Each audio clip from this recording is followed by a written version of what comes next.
It was the year 1652 when the Dutch East India Company, known as the VOC, established a supply station at the Cape of Good Hope under the leadership of Jan van Riebeeck.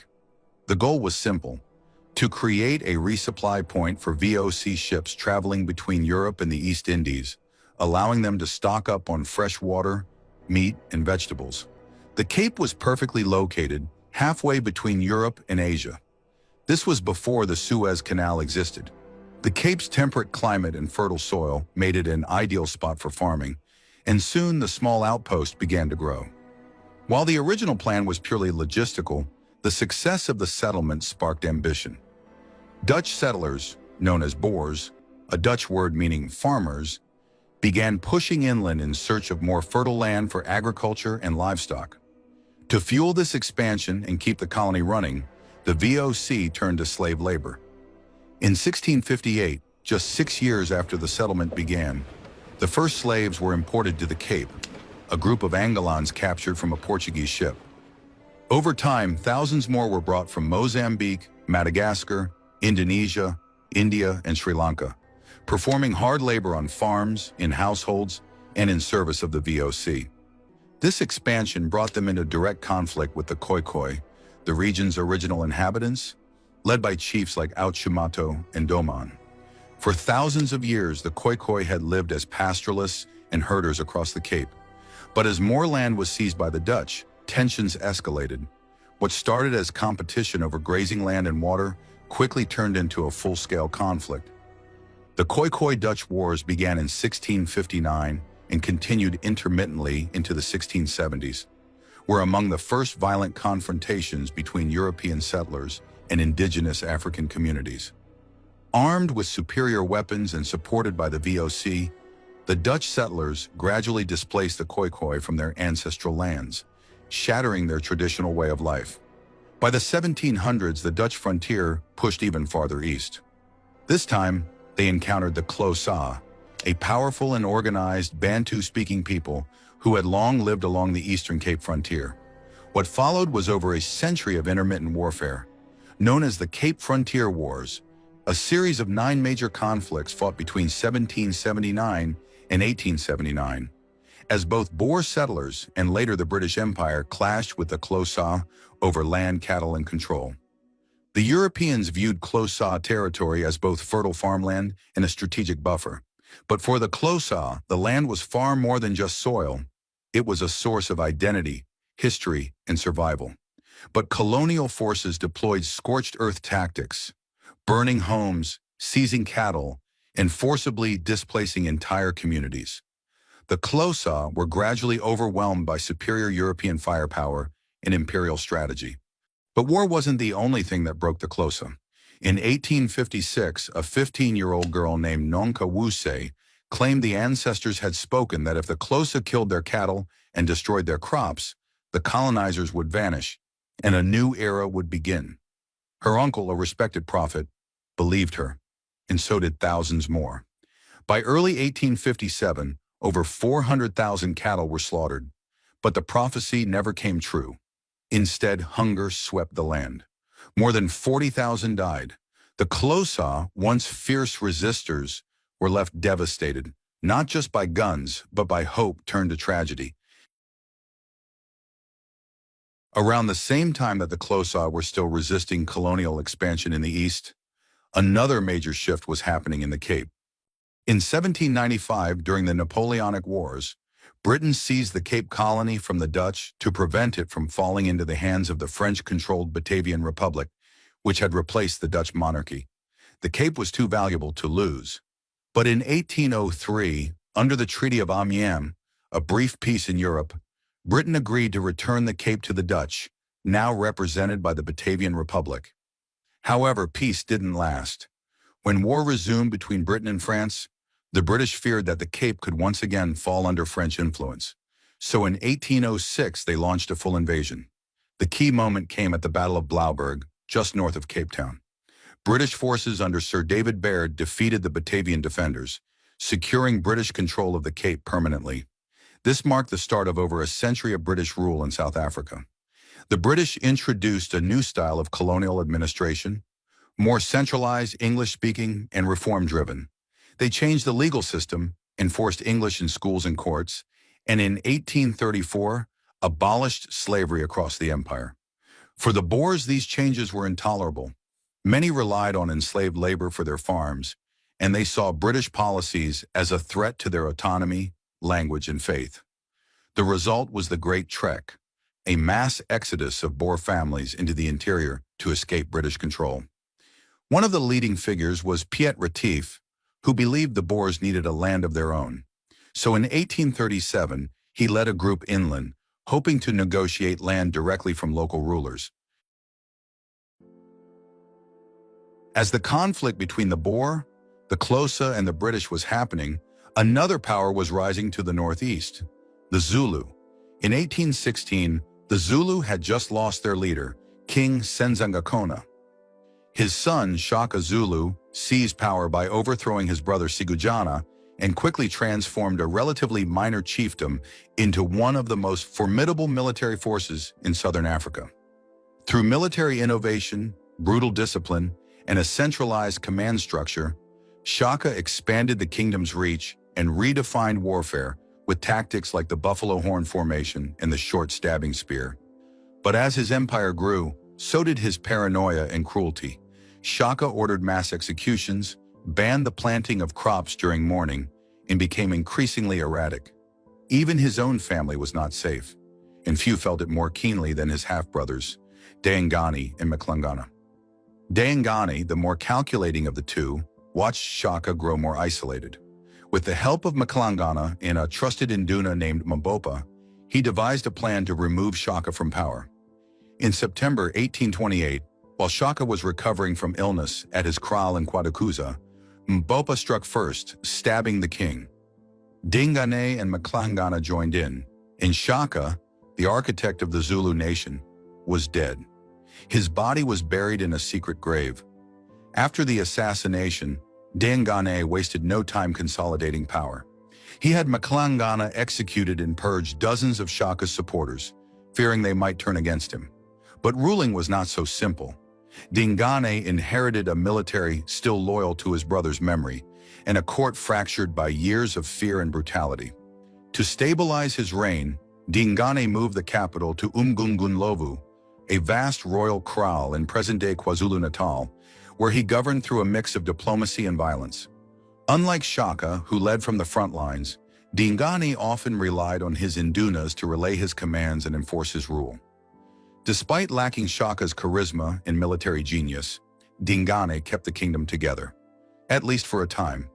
But challenges mounted. Internal unrest festered.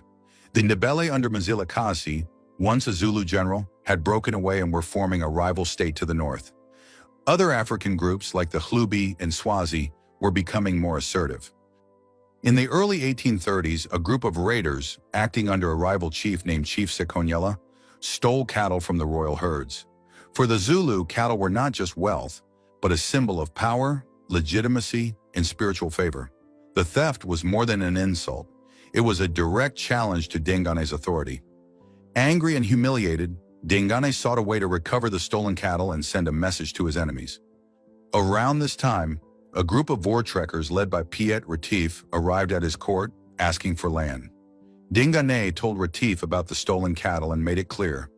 No land would be discussed until the cattle were returned. Seeing an opportunity, Retief volunteered to recover the cattle, hoping it would earn Dingane's trust and secure land for his people. In Dingane's eyes, Retief wasn't just another settler. He was an outsider who could be used as a tool to restore order and prove to rivals, both internal and external, that the king still held power. Retief recovered cattle stolen from Dingane by a rival chief, a gesture of goodwill meant to earn the Zulu king's trust. After returning the cattle, Retief and his delegation were invited to a celebration at Umgungundlovu, Dingane's royal kraal. But things took a dark turn. Following Zulu custom, Retief's party left their weapons outside before the feast. At Dingane's command, reportedly uttered as Bulalani Abatakati, which means kill the wizards, Retief and his entire group were ambushed and brutally killed. Their bodies were left to rot, a chilling message to the other trekkers. Dingane saw the Boers not as allies but as invaders who posed a threat to his kingdom, especially as they moved deeper into Zulu territory. His preemptive strike was brutal, but in his eyes necessary. Retief's death shocked the Voortrekkers, who now faced the very real threat of Zulu annihilation. Enter Andries Pretorius, a new leader who quickly organized a well-armed force to defend the settlers and avenge the massacre. Pretorius was strategic and deeply religious. He and his men took a solemn vow to God. If they were victorious, they would build a church and honor the day of the battle forever. This vow became central to Afrikaner identity. On December 16, 1838, Pretorius led about 470 Boers to the banks of the Encom River, where they formed a defensive circle with their wagons, a lager. Across the river, over 10,000 Zulu warriors prepared to attack. The Battle of Blood River was swift and deadly. The Zulu, armed with assegais and shields, charged in waves but were met with disciplined musket fire and cannons. The Boers held their ground, and the casualties were staggering. Over 3,000 Zulu warriors killed, while the Boers suffered almost no losses. After Daingane's defeat following the Battle of Blood River, his half-brother Mpande saw an opportunity. He broke away with thousands of followers, allied himself with the Voortrekkers, and in 1840, with their help, he defeated Daingane and took the throne. But Mpande wasn't your classic warrior king like Shaka. He was more of a political survivor. He ruled for over 30 years, not through sheer strength, but by playing everyone off each other. British, Boers, even his own sons. And that's where Cetshwayo enters the picture. But before that, the Boers moved quickly to establish their own government. They set up the Natalia Republic, with Pietermaritzburg as its capital. This was the Voortrekkers' dream, a land free from British control where they could rule themselves. But the British had no intention of letting a Boer republic sit along the valuable southeastern coast. In 1842, the British launched a military campaign and defeated the Boers at the Battle of Kangela. By 1843, they formally annexed the Natalia Republic, forcing the Boers to abandon their settlement and head further inland. Feeling betrayed and determined to live independently, many Boers undertook a second migration known as the Great Trek's Inland Phase. They moved north and founded two new republics, the South African Republic, Transvaal in 1852, and the Orange Free State in 1854. These republics became the heartland of Boer identity, isolated, self-reliant, and fiercely resistant to British influence. Now back to the Zulu kingdom. Mpande had many sons, but two in particular, Cetshwayo and Mbuyasi, were locked in a power struggle. Mpande favored Mbuyasi, even though Cetshwayo was older and had way more support among the Zulu warriors and generals. The tension exploded in 1856 at the Battle of Dondakusuka. It was brother versus brother. Cetshwayo's forces annihilated Mbuyasi's army, killing not only his rival, but 6 of Mpande's sons and thousands of their followers. Some were even swept into the Tugela River and devoured by crocodiles. Brutal. After that, Cetshwayo was basically king in all but name. Mpande stayed on the throne, but everyone knew who really had the power. When Mpande died in 1872, Cetshwayo officially became king. His rule was about restoring military pride and Zululand's independence. He rebuilt the regiments, reintroduced strict discipline, and modernized the army where he could. But this worried the British. They saw the new strong Zulu army as a threat, especially since the British were now pushing for complete control over southern Africa. And there was a reason for that, because a few years earlier in 1867, a 15-year-old boy named Erasmus Jacobs picked up a shiny stone on his family's farm along the Orange River. That stone turned out to be the 21-carat Eureka diamond, and it would spark South Africa's first diamond rush. But the land it was found on, known as Griqualand West, was a political battleground. It was home to the Griqua people, led by Nicholas Waterboer, and surrounded by African chiefdoms, Boer settlers, and the expanding British Cape Colony. No one had full control, but once diamonds entered the picture, that would change. Thousands of prospectors flooded the region. In 1871, using a shaky agreement with Waterboer, the British annexed the land, officially absorbing it into the Cape Colony. So the British gave Cetewayo an ultimatum: disband your army, accept British protection, and basically give up your sovereignty. Cetewayo refused. This started the Anglo-Zulu War. In January 1879, British forces crossed into Zululand, expecting a swift victory. But on January 22nd, at the Battle of Isandlwana, the unthinkable happened. Over 20,000 Zulu warriors, armed with spears and shields, outmaneuvered and annihilated a British column of nearly 1,800 soldiers. It was the worst defeat ever inflicted on a modern British army by indigenous forces. The world was stunned, but the British soon regrouped, bringing overwhelming firepower, thousands of reinforcements, and a scorched earth strategy. On July 4th, they attacked Ulundi, the Zulu capital. The battle was brutal, Gatling guns versus assegais, and the Zulus were crushed. Cetewayo was captured and exiled to Cape Town, later to London. The British then dismantled the kingdom, splitting Zululand into 13 rival chiefdoms, deliberately sowing division. With that, the reign of powerful, independent Zulu kings effectively ended. Meanwhile, the British Empire also annexed the Transvaal under the pretext of protecting it from Zulu attacks. The Boers saw this as imperial bullying. By 1880, they'd had enough. Led by Paul Kruger, they revolted. Armed with long-range Mauser rifles and unmatched knowledge of the terrain, the Boers fought a guerrilla-style campaign. At Majuba Hill in 1881, they stunned the world by annihilating a British force on a mountaintop. One of the most humiliating defeats in British military history. The war was short but effective. Britain, not wanting a prolonged conflict, recognized Transvaal's independence. For now. Then in 1886, massive gold deposits were found in the Witwatersrand, turning Johannesburg into the gold capital of the world almost overnight. Suddenly, the Transvaal wasn't just a stubborn frontier republic. It sat on some of the richest land on earth. The British wanted it back. In 1899, they launched a full-scale invasion. This time they came prepared. But so did the Boers. The Boers returned to their hit-and-run tactics, ambushing supply lines, sniping patrols, and vanishing into the veld. They were expert horsemen and sharpshooters, but the British response was ruthless. Under Lord Kitchener, the British implemented a scorched earth policy, torching farms, destroying food supplies, and building blockhouses connected by barbed wire fences to trap Boer fighters. Worse still, they imprisoned Boer civilians, mostly women and children, in concentration camps under horrific conditions. Nearly 28,000 of them died from disease, hunger, and neglect. By 1902, the Boers were exhausted. Their land was destroyed, their people decimated. They surrendered, and the British annexed both Boer republics.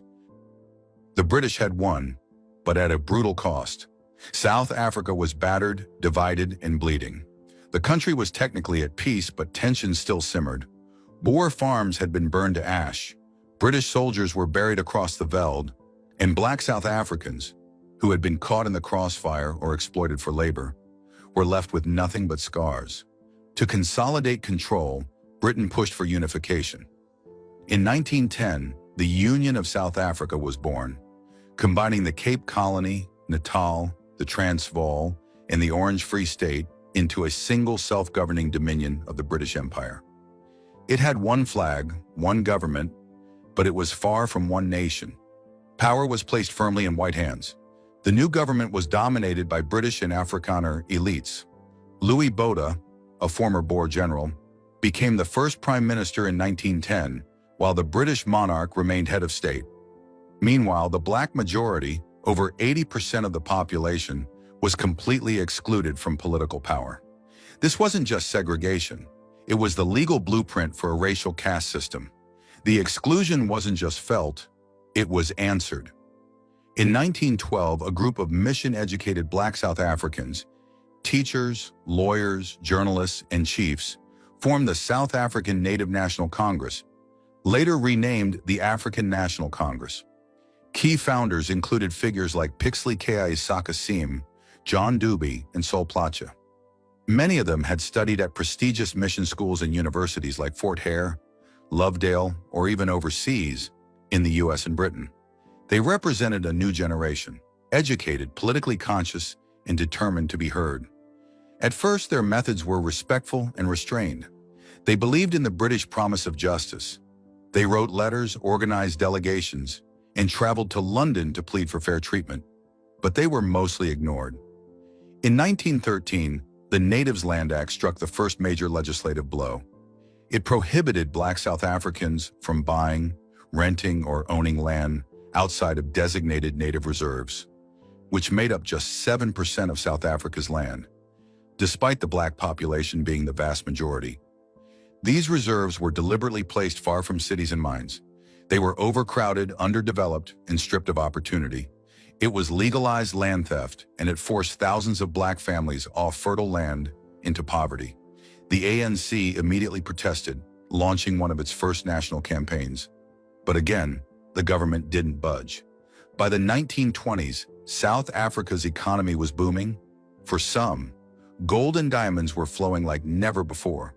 The country was becoming the economic engine of the continent. But behind that prosperity was a brutal system. Black labor built white wealth. Black men were recruited from rural areas in neighboring countries like Mozambique, Lesotho, and Malawi to work in the mines.